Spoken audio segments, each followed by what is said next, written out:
Video that we did on that deer where I showed you how to just skin the deer and get the head off, and now we're going to do a caping video where you can actually see how to get the hide off in case you can't get it to your taxidermist before the hide would spoil.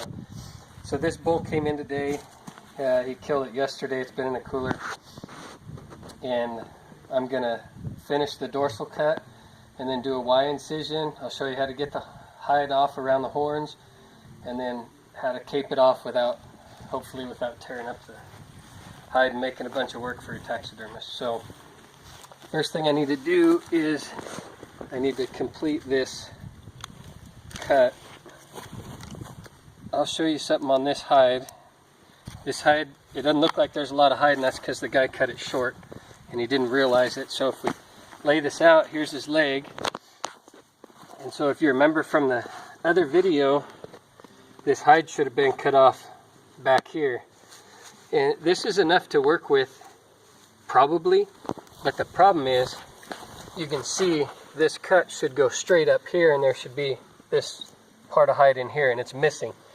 So that hide's not going to work for shoulder mount, and that's what happens, which is why we made that video of me skinning that deer, so that we don't end up with short capes like this. And also his brisket is too short. The brisket needs to go back to here, and this is actually the rest of the brisket. So I could, I could sew that back together and have enough brisket, but it was just unnecessary. That makes unnecessary work for your taxidermist, and he's probably going to charge you extra for doing that. So this one we're not going to use for a shoulder mount. I might use it for a backpack mount or something, or give it back to him if he wants it back. But it's a good one to show a caping video. So what we're going to do is you're going to draw a line, pull your hide tight, and you can see the center fur is different than you can see the fur is different. So we're going to go right down the middle and to a point right between his ears, center between his ears. So I'm going to do that real quick just to get up to where we need to be. So you always want to cut from the inside out. It's usually better to, if you can, to cut forward, but where it's already skinned, it's kind of hard to do that. And so I'll usually reach up inside there and then just bring my cut back to there. And a sharp knife is going to be best.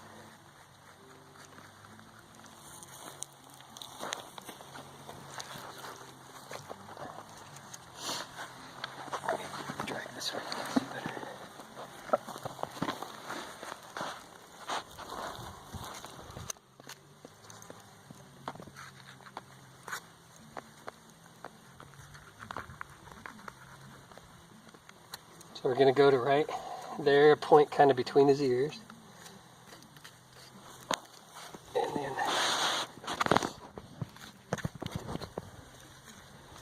And then we're going to draw a Y, just like we did, or like we talked about on that other video. And we're going to make a cut. Oh, I broke my knife. We're going to make a cut up to the base of that antler.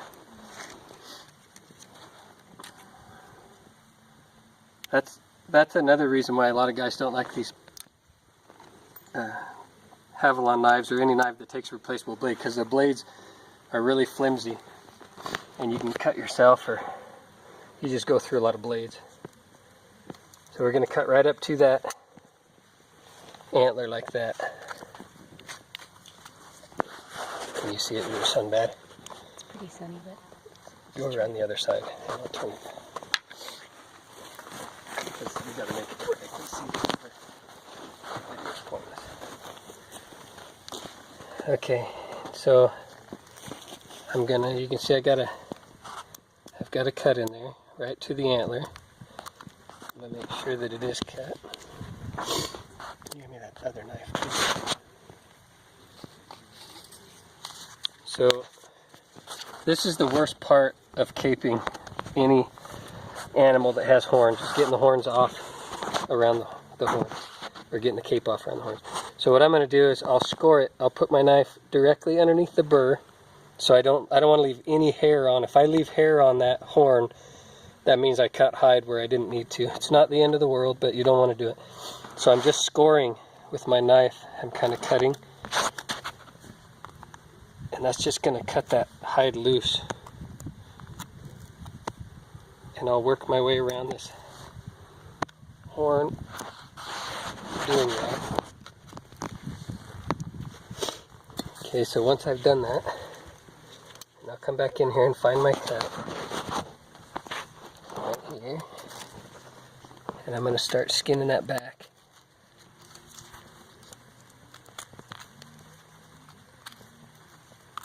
And work it around. And you don't, this is all you really need to do is just work that thing around like that. And then there's a couple secrets I'll show you that guys use. So this is one that works for me.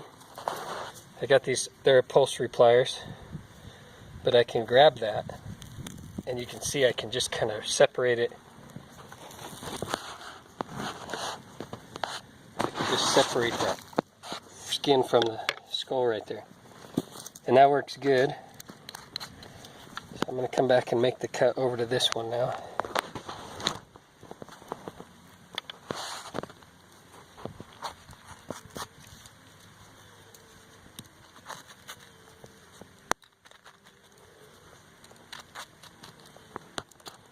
And now I'll show you another way. This is probably the most common way that guys, or that taxidermists anyway, do it. So I'll still, even if I use this method, I'll still go along and I'll scribe that just because it seems to make it come off easier. So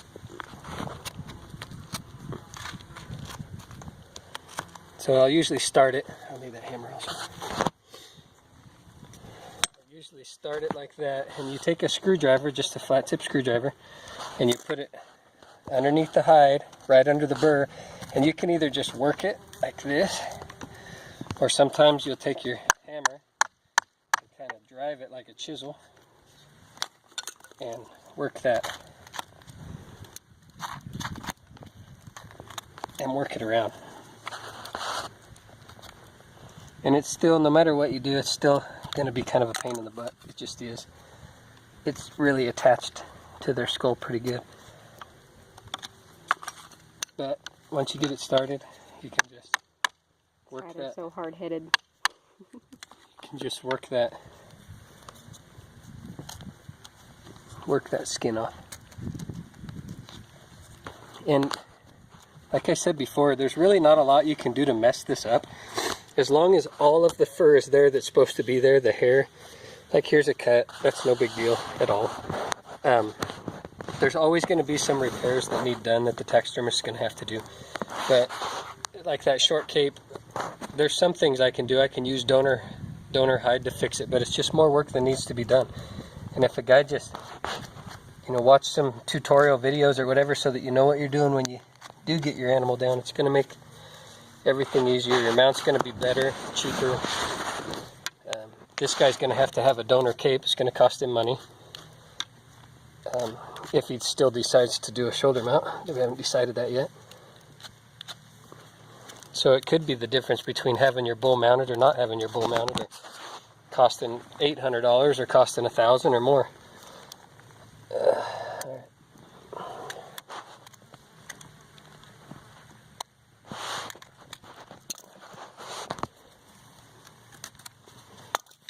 So I like these pliers personally. They seem to work pretty good. I can just grab it and just peel it open, and the hide is tough up there, so the chance of ripping the hide is pretty slim. That's right.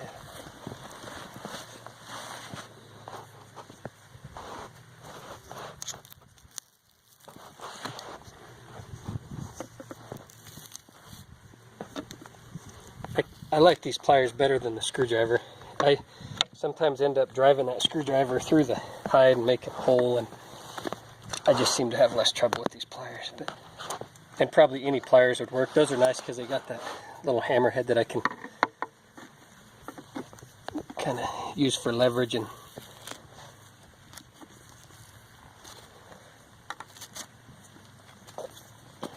So now we've got, on this one anyway, we've got that hide free from the hair. A lot of times I'll spend a little extra time here and kind of start turning these ears when I'm skinning it, but you probably won't do that. But a taxidermist probably would, because it's a little easier to get them, the turning already started.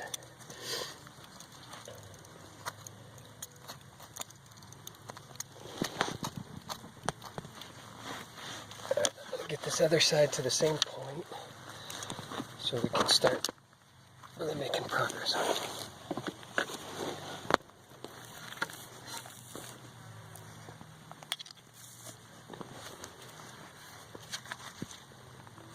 And you'll still, sometimes you want to just put some traction on that, and you can use your knife. But you can see these pliers work pretty good. They just kind of peel that hide away. I like it better. At least right now I'm liking it better than the screwdriver. And then when I am cutting, it's the same as the rule always is, just stay close to the bone so that you get everything that you need. Your taxidermist will cut off what he doesn't need or doesn't want. Okay, so now you can see this better over here. But so now it's free all the way around both horns. And you see there's no cuts. This is where it attaches underneath the burr. Everything's there that I need. So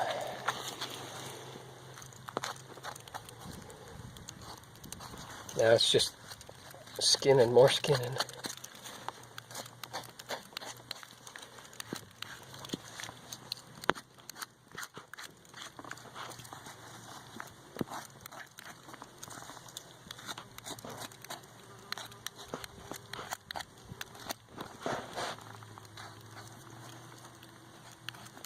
This part right here you don't have to do when you're, I'm just doing it because I'm going to have to do it at some point.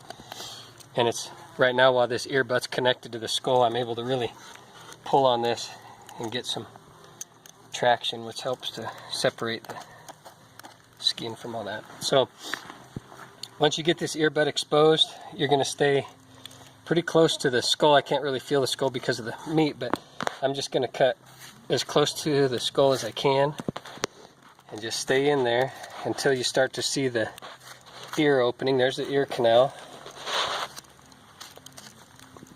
Cut through the ear canal and then carefully cut through this meat until you see your hide. So there's the hide.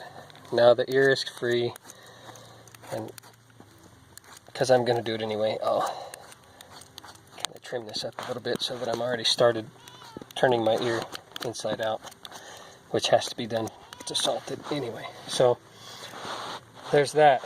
And then the same when you're skinning your deer, the carcass, the body part of it, there's no reason to leave a whole bunch of meat. It's just stay close to the skin and just leave as much meat and fat and everything on there as you can. Up here around the eyes, I won't stay as close to the bone as what you should, but you should stay right, like when I'm cutting, you can see I'm cutting, I'm not really cutting the bone, but I'm right against the bone, and that way I'm not going to risk cutting eyelids and everything else that we're going to need later.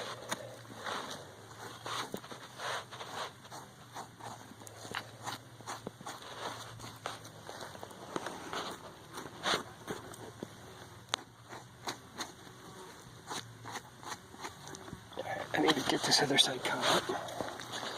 You'll just kind of go back and forth and try to stay at about the same point on both sides. So again, we're cutting through the ear, and we'll see there's the ear canal, and cut until you see the skin, the white of the skin. So now we're back there to the same point. And this is about all you would do if you weren't the taxidermist. You wouldn't spend much time cleaning this stuff up. I'm just doing it because it's way easier to do it right now. Okay. we're going to skin this neck a little.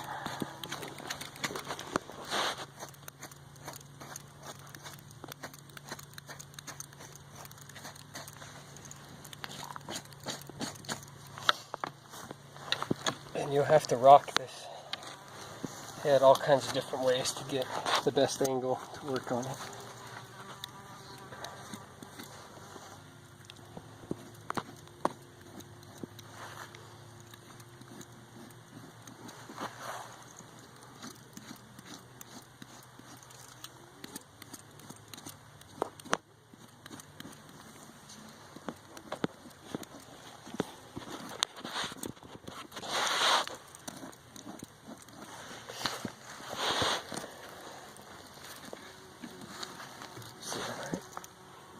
Pretty bright.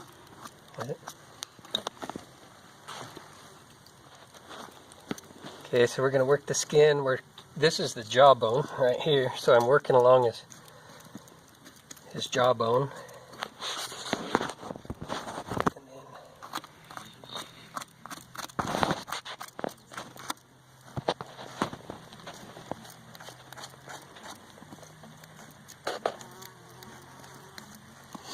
here's his eye socket. You can feel it right there, but if you cut right on top of that, you'll start to free it up. And just stay right along the bone. I'm always putting traction on that skin because it helps to get it to separate where it needs to. So there's the eye hole. Just keep in mind you want to keep these eyelids, the inner skin of the eyelid, we need that on the eye because that gets tucked into the form. And you can do it. I've had guys cut the eyelids off and you make it work, but the quality of the mount's not going to be as good as it could have been. Down in the corner of the eye, you just want to stay right close to the bone. And I'm leaving meat on there just because I want you to see what you're going to do. And it's better to leave too much on there than try to cut it too clean, skin it clean, cape it clean, and cut holes in your hide. Now this gland, this is where that big preorbital gland, the lacrimal gland is right here in front of the eye. And you're going to try to bring it out whole, like without cutting it. It's kind of like a sock, the end of a sock that sits in there. And you'll want to bring it out without cutting it, but if you do, it's not the end of the world because that gland gets tucked into a slot that we cut in the form. So I'd rather a guy was more careful around the eyes and not worry so much about the gland because it's going to get tucked. And unless I'm trying to show that gland open, then I don't really care. I'm not saying I know everything, but I wouldn't worry about that so much. And so you're just going to stay close to the bone. And you can feel this thing because I'm putting pressure on it. You can feel it. When I make the right cut, I can feel it loosen up in there. So this is the end of that gland. That's the end of the sock right there. So now we got all that out.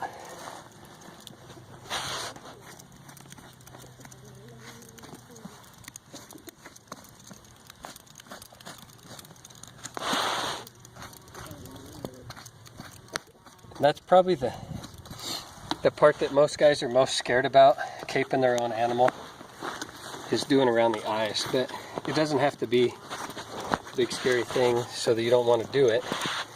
Sometimes a guy will risk his hide because he's scared to cape it, and so he leaves the hide on and it doesn't stay cool enough, and then it slips or whatever before his taxidermist can get to it or before you get to the taxidermist. But it doesn't have to be scary. You can do it. What I do when I get this opened up to where this is the inner eyelid and other stuff, and I'll kind of cut right across the eyeball right back there until I see something like that hole just opened up for me. And then I'll stick my finger in there and really open it up.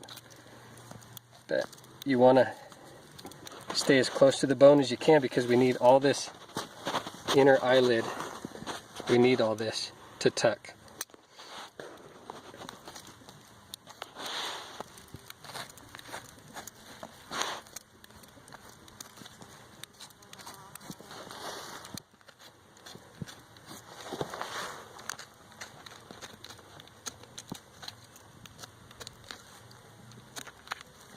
see that from over there. So, like I was saying about the gland, don't worry about it if you cut it right here. I just nicked it, but it's okay. It's going to get tucked. I won't even have to sew that up or anything. It's not like I hurt anything.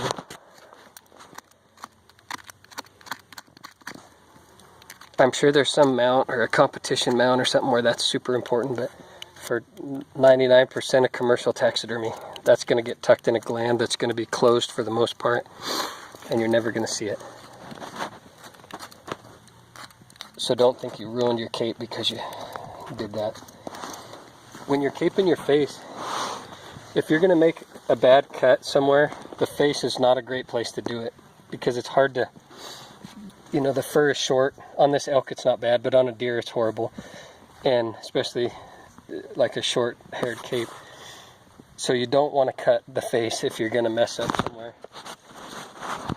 But the skin is pretty tough. I mean, I'm using that scalpel and I'm right on the skin, and you can see it's not just slicing right through it. I'm not putting a ton of pressure on it. But just don't try to skin it super clean and you'll be fine.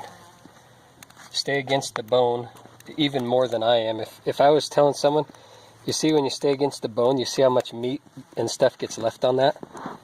I mean, it leaves a lot. I'm skinning it way cleaner than that because I'm confident skinning, but if you're not, just stay against the bone and leave all that stuff and your taxidermist will clean it up. That is what you're paying him for. It's nice when you can make his job a little easier, but he'd rather not take a chance on you nicking that hide up and making more work for him, trying to save him work.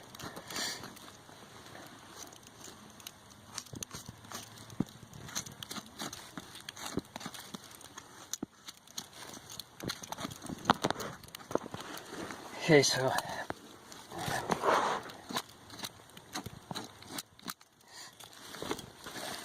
right here, this is the inside. You can see this muscle that runs right here. This is inside his cheek. And if you keep skinning this down, eventually you're going to get down to the lip line and you're going to cut it. So I'll skin down about that far, and then I'll come up here.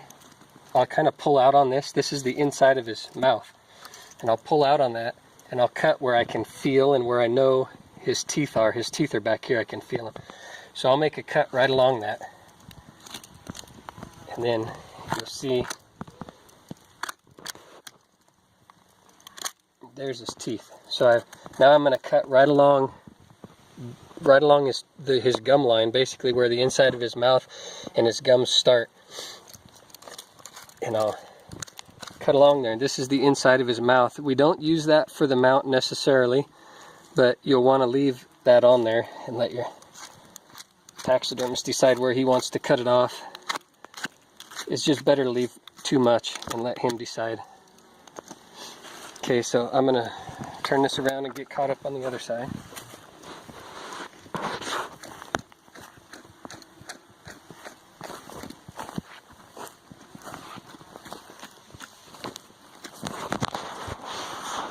This knife is dull. These knives will get really dull when you're cutting a long bone.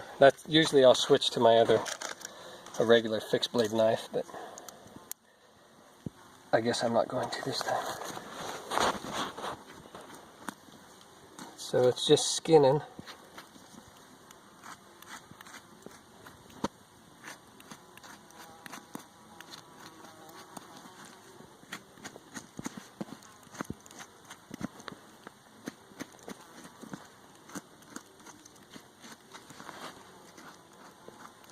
So again, I've skinned up about as far as I'm gonna for his lip, or his cheeks and his lip. And then there's that muscle that runs from his eye down, and I'm gonna pull out on that, and I'll just kind of open it up until you can see his teeth, and then just cut right along his jawbone.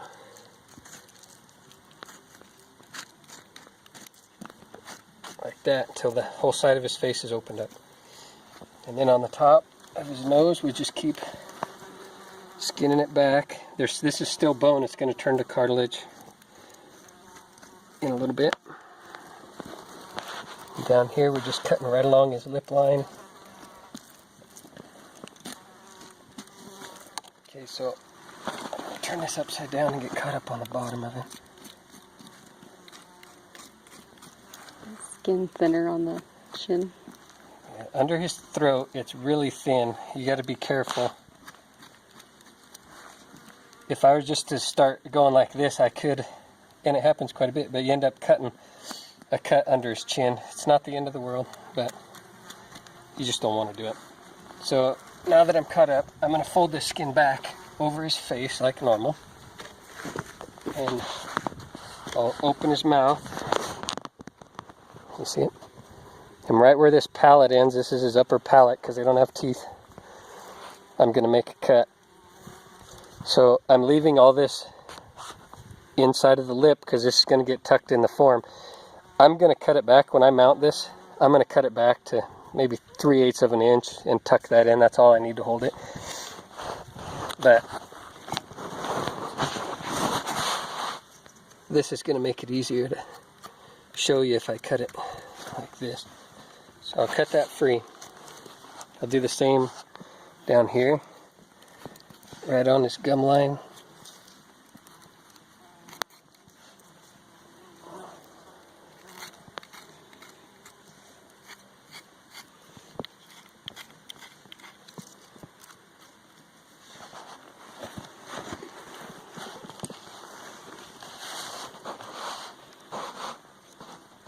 Same right here.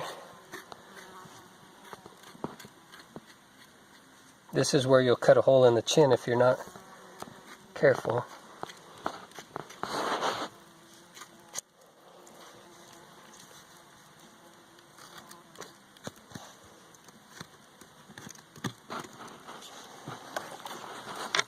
Okay, so this is all cut loose. Now I'm going to pull this hide back over. So now I'm going to skin down until I reach the parts that I cut from the inside. I'll have to continue this cut.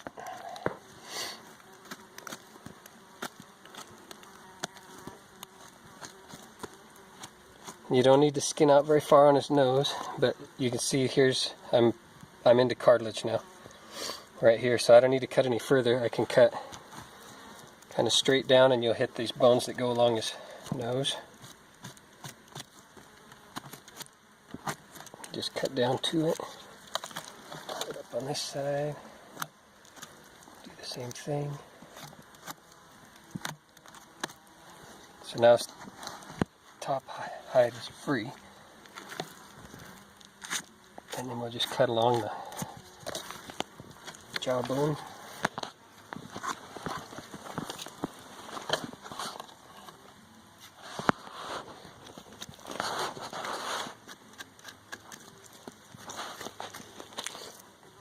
Free. So you can see we got the lip skin on the inside. We've got enough that we can tuck in the form.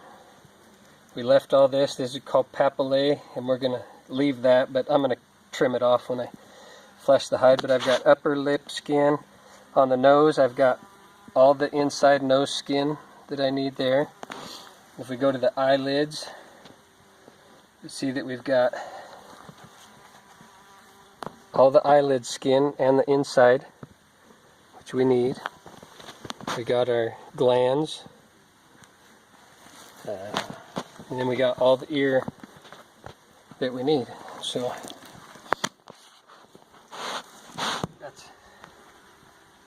that's that.